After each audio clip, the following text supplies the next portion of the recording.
Mu gihe abakunzi b'umupira w'amaguru ku isi yose bari bahanze umukino wa nyuma wa UEFA Champions League, hari undi muntu wari ufite impamvu idasanzwe yo gukurikirana uyu mukino n'amarangamutima menshi. Uwo ni umuraperi w'ikirangirire ukomoka mu gihugu cya Canada, Drake, wari washyize amafaranga menshi cyane ku ntsinzi ya Arsenal. Kuri uyu wa gatandatu tariki 30 Gicurasi umwaka wa 2026 nibwo habaye umukino wa nyuma wa UEFA Champions League wa season 2025-2026 wahuje Arsenal n'ikipe ya Paris Saint-Germain kuri stade ya Puskas Arena i Budapest.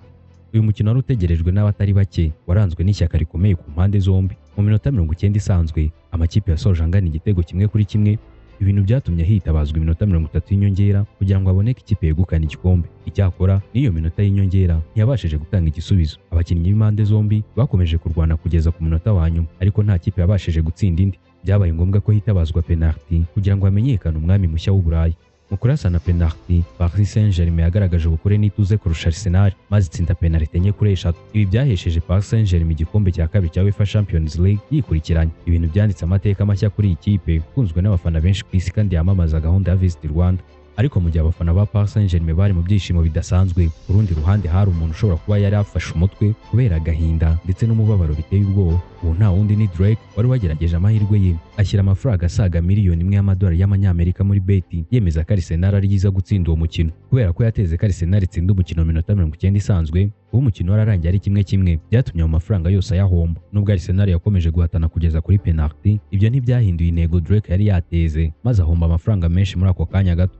Ibi byahise byongera gukurura impaka ku mbuga nkoranyambaga, aho benshi bongeye kuvuga ku cyo bamwe bise Drake Curse cyangwa se umuvumo wa Drake. Mu myaka myinshi ishize, uyu muraperi yakunze kugaragara ashyigikira amakipe cyangwa abakinnyi bakomeye imbere y'imikino ikomeye, ariko inshuro nyinshi ibi byarangiraga bititezwe nk'uko byari byitezwe. Kimwe mu bintu byakunze kuvugwaho cyane ni icyabaye mu mwaka wa 2022 ubwo yategaga ko Argentine iri butsinde igihugu cy'Ubufaransa mu mukino wa nyuma w'igikombe cy'isi. Ariko nubwo Argentine yayobowe na Lionel Messi yaje kwegukana icyo gikombe, Drake nabwo yarahombye. Impamvu ni uko yari yateze ko intsinzi iboneka mu minota 90 isanzwe, nyamara umukino ukaza kurangirira mu nyongera ndetse no mu mapenalty. Si aho gusa yahombye, ahubwo no mu mikino y'iteramakofi nabwo byagiye bimubaho kenshi. Urugero ruzwi cyane, yigeze gutega kuri Tyson Fury mu mukino yari yahuriyemo na Olekasand, ariko ibintu birangira mu buryo butari bwitezwe kuko Fury yatsinzwe. Ibi byatumye abantu benshi babyifashisha mu gutebya, bavuga ko iyo Drake ashyigikiye ikipe cyangwa umukinnyi runaka, abafana babo bahita bagira ubwoba ko bishobora kurangira nabi.